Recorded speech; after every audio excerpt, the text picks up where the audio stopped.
네, 오늘부터 1박 2일 동안 역사적인 핵담판이 펼쳐지게 될 제2차 북미 정상회담 관련 내용들 전문가 모시고 이야기 나눠보겠습니다. 네, 장철훈 경남대 극동문제연구소 교수 또 이수석 국가안보전략연구원 수석연구위원 두 분 모셨습니다. 어서 오십시오. 네, 안녕하십니까. 네, 자 지금 베트남 현지 시각이 새벽 6시 이제 좀 넘은 시각이니까 아직은 이른 시간이다 보니까 뭐 특별한 움직임은 없는 것 같고 먼저 어제로 좀 돌아가 보겠습니다. 이번 북미 정상회담 일정 가운데서 가장 먼저 이제 좀 주목을 받았던 것이 바로 북한 김정은 위원장의 열차 외교라고 볼 수 있을 것 같아요. 긴 시간임에도 불구하고 열차를 이용했던 의미부터 좀 짚어주시죠. 아무래도 뭐 김정은 위원장이 베트남을 어떤 교통수단을 이용해서 방문할 것이냐에 대해서 여러 가지 관측들이 많았었는데요. 항공기를 이용하는 측면도 가능했을 것 같고 열차를 이용하는 측면, 뭐 어떻게 보면 배를 이용하는 것도 가능은 했을 텐데 여러 가지 측면에서 열차를 선택한 이유가 있을 거라고 생각이 됩니다. 먼저 중국 대륙을 관통해서 갔기 때문에 중국의 지원을 받고 중국이 뒤에 있다, 북한의 뒤에 있다 이런 것들을 대내외에 과시하는 그런 측면이 있을 것 같고요. 두 번째로는 아무래도 항공기는 북한 거를 뭐 참매 1호나 이런 것들을 이용하기에는 사실 좀 안정성의 우려 같은 것들도 없지 않아 있기 때문에 그런 부분보다는 안정성이 좀 더 확보된 열차를 이용한 것이 아닌가. 그리고 또 세 번째는 뭐 폼페이오 장관이 항공기를 이용했기 때문에 약간 다른 방식을 선택하는 것도 고려되지 않았나 싶습니다. 네, 그럼 김정은 위원장이 이렇게 열차를 이용하면서 좀 더 많은 주목을 받은 것 같거든요, 교수님. 예, 그렇습니다. 베트남 방문은 김정은 위원장에게는 이제 특별한 의미가 있습니다. 과거 자기 조부인 김일성 주석이 58년, 64년도에 두 차례 베트남을 방문했었고 그때 이제 기차를 이용한 적이 있었습니다. 또 기차를 이용하면서 약 60시간 동안 중국을 다니는 것은 전 세계 이제 거의 뭐 중계 방송하는 그런 수준이라고 볼 수 있는데 북한 언론에서는 이것을 애국 대장정이라는 표현까지 하면서 김정은 위원장이 지금 굉장히 중요한 장정에 나섰다. 북미 정상회담에 가는 길이다라는 것을 대대적으로 이제 선전하고 있습니다. 그렇기 때문에 대내외적으로 김정은 위원장의 열차 이동은 굉장히 주목받기 위한 하나의 그런 선전선동술의 또 일환이라고도 볼 수 있습니다. 일단 주목을 끄는 데는 좀 성공을 한 것 같은데요. 60시간이 넘는 이동을 하고 왔음에도 좀 피곤할 텐데도 불구하고 막 이제 기차에서 내렸을 때 김정은 위원장의 모습은 상당히 좀 밝은 모습이었거든요. 그리고 또 뭐 차를 탔을 때도 창문을 내리고 뭐 손을 흔들어서 인사를 해주고 이런 모습이 상당히 좀 적극적이고 이례적으로 보였는데 어떻게 보셨습니까?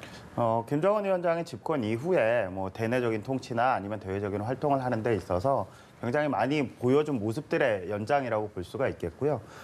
그런 것들이 과거에 김일성 주석이나 김정일 위원장 특히 이제 뭐 은둔형 지도자다 이렇게 알려졌었던 김정일 위원장에 비해서는 상당히 개방적이고 적극적이고 좀 어떻게 보면 진취적이라고 할 수 있을 정도의 모습까지 보여주고 있습니다.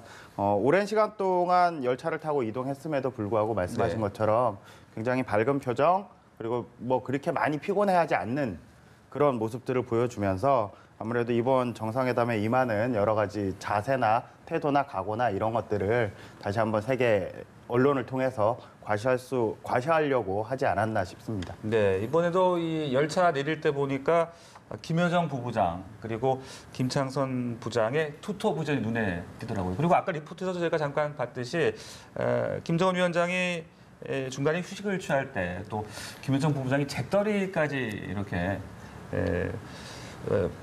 받쳐들고 서 있는 모습까지 공개가 됐어요. 그런 부분들은 어떻게 보셨습니까? 그냥 뭐 국가 원수를 할지라도 그 일상적인 어떤 모습들을 이제 표현한 그런 장면이라고 볼 수 있는데 뭐 이것은 뭐 일본 매체가 굉장히 정보력이 뛰어난 그렇지 않나 생각이 듭니다. 또 김여정 선전성동 제1부부장은 항상 김정은 오빠인 김정은의 그 옆에서 항상 보좌해왔기 때문에 이번 그 하노이 그 여정에서도 계속해서 오빠를 밀착 수행해서 의전이라든가 때로는 뭐 안전 사항 같은 거 혼자 김정은 위원장이 호텔에 있다 보면 그 다른 사람들은 이제 들어갈 수가 없습니다. 그래서 친여동생만이 그 호텔 방에 들어갈 수 있고 그 기타 아주 자질구레한 모든 일상 업무를 긴밀하게 잘 보좌 하는 그런 책무를 맡고 있다고 생각됩니다. 예, 이번 여정에서도 좀 김여정 부부장의 어떤 역할이 좀 상당히 클 것으로 또 기대가 되는데요.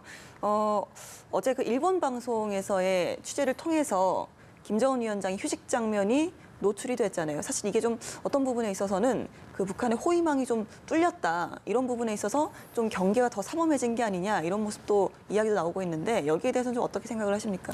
일단은 그 앞서서 이수석 수석 연구위원님께서 말씀해 주셨던 것처럼 네.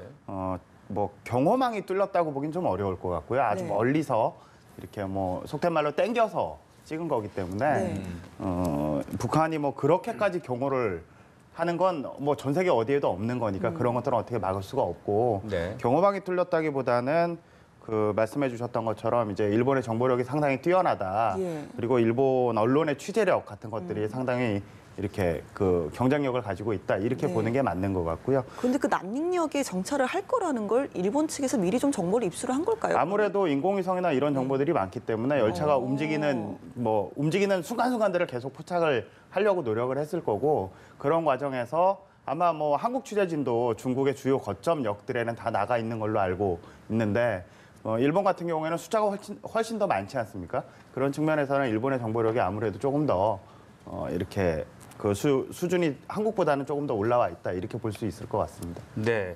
자, 그리고 김정은 위원장이 이제 베트남에 도착을 해서 처음에 이제 어디를 갈 것이냐, 첫 행보가 어디를 향할 것이냐, 이분도 상당히 좀 많은 관심이 모아졌었는데 북한 대사관을 찾아갔어요. 그것도 어떤 의미가 있을 것 같은데요. 뭐 특별한 의미를 부여하기보다는 일단은 어제 오후에 도착을 해서 네. 호텔에서 한 대여섯 시간 정도 쉬었다가 북한 대사관 쪽에서 아무래도 그 2차 북미 정상회담이 베트남에서 열리고 그 하노이에 북한 대사관이 있기 때문에 그동안 회담 준비나 여러 가지 것들에 대해서 고생한 것들을 이렇게 격려하고 치하하는 차원에서 간 것으로 예상이 되고요. 네. 거기 그 베트남 대사관을 방문할 때 이제 같이 갔던 북쪽에서 온 수행원들 몇 면을 보면 그 현지에서 가다듬어야 할 회담 전략도 아마 일정하게 논의가 되지 않았을까 싶습니다. 네, 트럼프 대통령 같은 경우는 이제 어젯밤에 김정은 위원장보다는 상당히 좀 늦게 도착을 했는데요. 아직까지 별다른 메시지라든지 그런 게 나오고는 있지 않지만 출발 전에만 해도 굉장히 좀 긍정적인 메시지를 여러 차례 좀 내보이지 않았습니까? 트럼프 대통령 자신이 먼저 낙관적인 성격입니다. 네. 항상 뭐 엄지손가락을 지켜 세우면서 자신 있다, 뭐 잘 될 거다 이런 그 태도를 보여왔는데 이번 2차 북미 정상회담에서도 굉장히 그 전부터 예. 낙관적인 그 입장을 취해왔고 그리고 앞으로 그 여러 가지 그 하노이 그 정상회담에 담을 선언들의 내용들도 어느 정도 마무리되었을 것으로 생각됩니다. 그렇기 때문에 트럼프 대통령은 아주 홀가분하게 그 하노이에 도착했을 것이고 지금 아마 실무진으로부터 여러 가지 보고를 받으면서 아마 자신이 뭘 예. 얘기해야 될 것인가를 이제 점검하고 있지 않나 생각됩니다. 반면에 좀 폼페이오 장관 같은 경우는 좀 어느 정도 기대감을 좀 낮추려는 듯한 모습이었거든요. 그러니까 대통령과 폼페이오 장관 두 사람의 입장이 조금은 좀 달라 보이는데 이런 것도 어떤 부분에 있어서는 좀 전략으로 봐도 되는 걸까요? 일정하게 외교적인 전략이나 협상에서 우위를 점하기 위한 전술이나 이런 측면도 분명히 있을 거고요. 그보다는 아무래도 트럼프 대통령, 그러니까 미국의 대통령이 갖고 있는 위상이나 결정할 수 있는 권한, 그리고 폼페이오 국무장관이 장관으로서 결정하고 뭐 이렇게 갖추어야 할 그런 위상 같은 것들의 차이에서 그런 것들이 아마 차이가 비롯되지 않을까 싶습니다. 트럼프 대통령은 이번에 제2차 북미 정상회담에서 아무래도 그 김정은 위원장과의 담판을 통해서 네. 조금 더 보다 큰 틀에서의 논의 같은 것들을 최고 수준에서 할 거고요.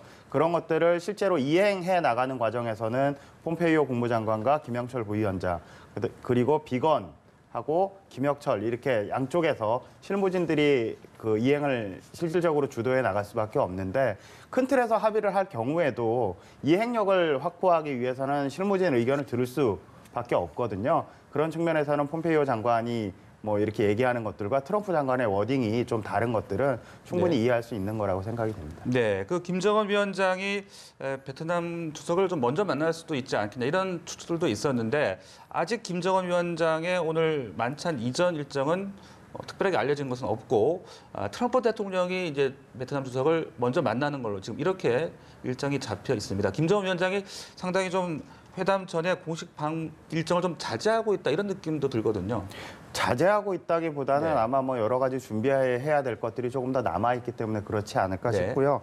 이게 북미 정상회담이 베트남에서 열리다 보니까 미국 대통령도 베트남 주석을 뭐 외교적인 차원에서 의전 같은 것들을 고려해서라도 당연히 만나야 될 것이고 네. 김정은 위원장도 베트남 주석을 당연히 만나야 되는 그런 네. 상황들이거든요. 그러면 이제 베트남 주석께서도 이제 국내 일정이나 아니면 다른 외교적인 일정들이 있을 텐데 그런 것들을 사이에서 아마 조율을 좀 해야 될 것 같습니다. 그래서 트럼프 대통령이 오늘 이제 만찬 시작하기 전에 낮 시간을 이용해서 베트남 주석과 간략하게 이제 정상회담 같은 것들을 하는 걸로 일정이 나와 있는데 네. 오늘 북한에서 발표한 것들을 보면 3월 1일부터 2일까지 베트남을 공식 방문한다고 김정은 위원장이 예. 공식 방문한다는 내용이 포함되어 있거든요. 그런 것들을 봤을 때는 아마도 김정은 위원장과 베트남 주석 사이에 뭐 정상회담 같은 것들은 3월 네. 1일과 2일 그 기간을 이용해서 열리지 않을까 싶습니다. 예, 그 베트남 주석이 트럼프 대통령을 먼저 만나다는 것에서 어떤 의미를 부여할 수가 있는 겁니까? 일단 미국의 트럼프 대통령은 이 전 세계 지도자들과 네. 만난 경험이 굉장히 많이 있습니다. 그리고 북미 정상회담에서도 어떻게 본다면 주비는 이 트럼프 대통령이라고 볼 수 있습니다. 베트남 입장에서도 김정은 위원장이 베트남을 처음 방문해서 굉장히 중요한 인물이기도 하지만 이 모든 북미 정상회담 이후에 비핵화 과정이라든가 또 국제사회 어떤 질서를 구축하는 것이 트럼프 대통령이기 때문에 트럼프 미국 대통령을 먼저 만남으로써 미국과의 관계가 이제 굳건하게 되어 있고 또 여러 가지 경제 교육 문제라든가 기타 미국과의 많은 문제들을 논의할 수가 있습니다. 그 반면에 김정은 위원장은 베트남을 처음 방문했고 또 다른 해외 지도자들과의 정상회담을 한 적이 별로 없습니다. 네. 그렇기 때문에 현재로서는 미국의 그 트럼프 대통령과의 정상회담에만 이제 집중하는 것이 오히려 더 본인의 그 협상력이라든가 여러 가지 어떤 준비를 하는 그런 시간을 볼 수 있다고 볼 수 있을 것이고 앞에서 장 교수님 말씀하셨듯이 이 북미 정상회담 이후에 시간이 좀 있습니다. 그때 가서 이제 그 베트남 주석이라든가 또 기타 이제 베트남의 경제 관료를 만나고 또 베트남의 경제 현장을 시찰하는 그런 일정을 가지리라고 전망됩니다. 예, 오늘이 이제 드디어 2차 북미 정상회담 첫날 아니겠습니까? 일단 뭐 친교 일정이 예정되어 있고 오늘 일정은 좀 친교에 더 집중이 되어 있는 것 같은데요. 장소가 메트로폴 호텔로 정해졌는데 만찬도 여기서 같이 하는 겁니까? 아니면 이동을 좀 하는 건지 이런 부분에 대해서는 아직까지 공개가 되지 않았습니다. 미국 쪽에서 공개한 시간표들을 보면 만찬 장소하고 친교 일정이 아마도 같은 장소에서 네. 열리지 않을까 싶은데요. 네. 먼저 친교 양쪽 정상이 만나서 환담 같은 것들을 한 1, 20분 정도 하고 바로 네. 식사를 하니까 장소를 별도로 이동할 것 같지는 네. 않습니다. 네네. 그런 과정에서 작년에 김정은 위원장하고 트럼프 대통령이 1차로 만났었고 그리고 양쪽 실무진들 사이에서 긴밀하게 이제 협의가 이루어져 왔었기 때문에 네. 오늘 저녁에 있을 친교 일정과 만찬 같은 경우에는 뭐 3대 3이라고 배석자들도 알려지고 그렇게 어느 정도 참석자들이 윤곽이 드러나고 있는데 네네. 그런 상황에서라도 이제 앞두고 있는 것들이 뭐 세계의 단판이라고 언론에서 많이 표현을 하잖아요.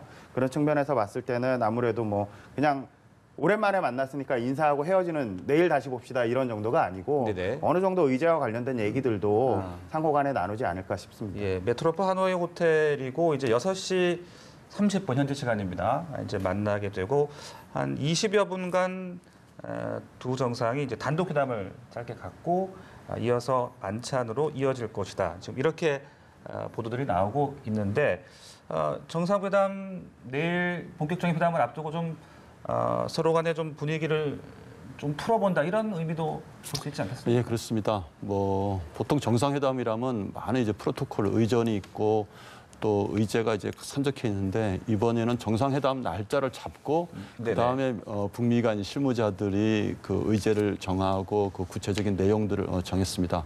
지금도 어쩌면 완전히 마무리되지는 않았을 것이라고 네네. 생각됩니다. 그렇기 때문에 트럼프 대통령과 김정은 위원장이 첫 대면 때는 어쩌면 하노이 선언이라고 볼 수 있는 그 최종 문구가 완성되지 않았을 수가 있습니다. 그렇기 때문에 먼저 만나서 서로 이제 탐색전 차원에서 또 작년도 그 싱가포르 정상회담도 추억을 되새기면서 우리가 이 만남을 계속 이어가자, 또 이 분위기를 그대로 이어가자는 아마 그런 덕담 형태의 그 말씀들이 오고 가면서 네. 향후 우리의 비핵화 문제라든가 또 북미 관계 개선이라든가 이런 데 대해서 전반적인 큰 틀에서 이야기할 것으로 생각됩니다. 그 다음에 이제 만찬이라든가 그 다음 날에 본격적인 회담에서 문구라든가 이런 거에 대해서 서로 이제 논의를 하지 않을까 생각합니다. 네, 말씀하셨던 대로 이제 마이크 폼피오 국무장관 그리고 믹 멀베인이 비서실장 대행이 이제 미국 측에서 동행하는 것으로 알려지고 있고 북한 측에서는 김영철 부위원장의 참석 유력해 보이는데 또 다른 인사는 누구가 될 것이냐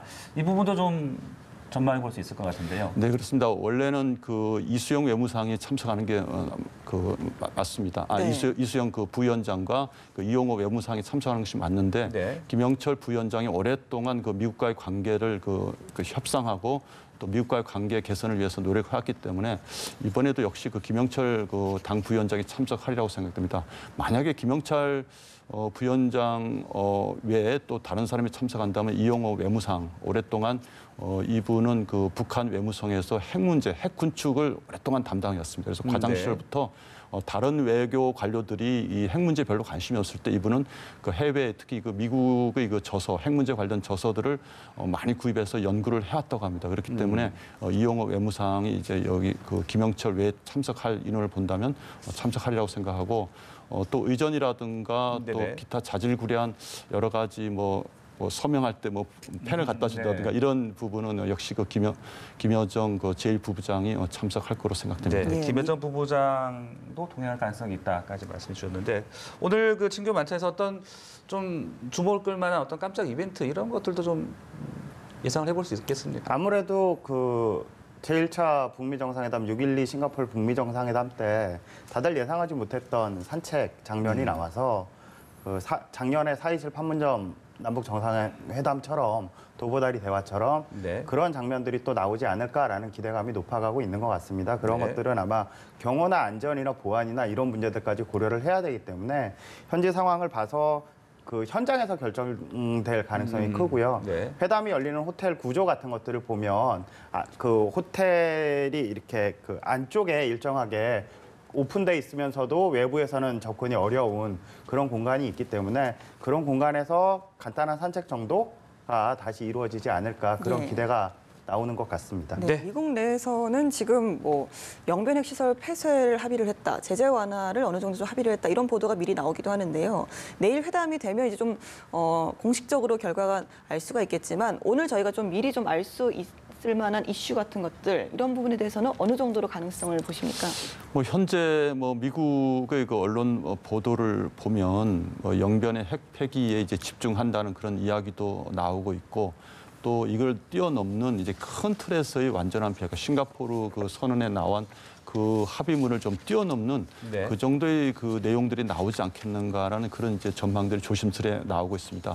현재 상황, 현재로서는 뭐 비핵화의 미국 측이 요구하는 그 비핵화 신고 리스트라든가 뭐 검증, 사찰 뭐 요 문제까지는 나오지 않을 거라 생각합니다. 보통 그거를 스몰 딜, 빅 딜 뭐 이런 얘기를 하고 있습니다. 그래서 이번에는 빅 딜이라는 것은 북한이 가지고 있는 모든 핵무기, 핵시설, ICBM을 이제 포괄해서 이제 폐기하는 그런 것을 뜻하는데 여기까지 가기에는 좀 너무 시간이 좀 제약돼 있고 네. 또 북한의 완전한 비핵화는 많은 시간이 한 3, 4년 이상의 많은 시간이 소요되기 때문에 이번 회담에서는 그 정도라기보다는 영변의 그 핵 동결 또 나가서는 그 폐기 정도의 수준에 머무르지 않을까 생각됩니다. 그러나 이 정도만 하더라도 비핵화 회담을 이어갈 수 있는 그런 계기를 마련하고 또 이제 한반도 이제 평화 체제를 구축하는 그런 계기를 마련한다는 점에서는 굉장히 성과 있는 그런 회담이라고 볼 수 있습니다. 네, 오늘 친교 만찬 일정까지 짚어봤고요. 말씀해 주신 그런 의제라든지 여러 가지 협상 내용들은 잠시 후에 두 분 또 모시고 자세하게 이야기를 풀어나가도록 하겠습니다. 잠시 후에 또 뵙겠습니다. 고맙습니다. 네.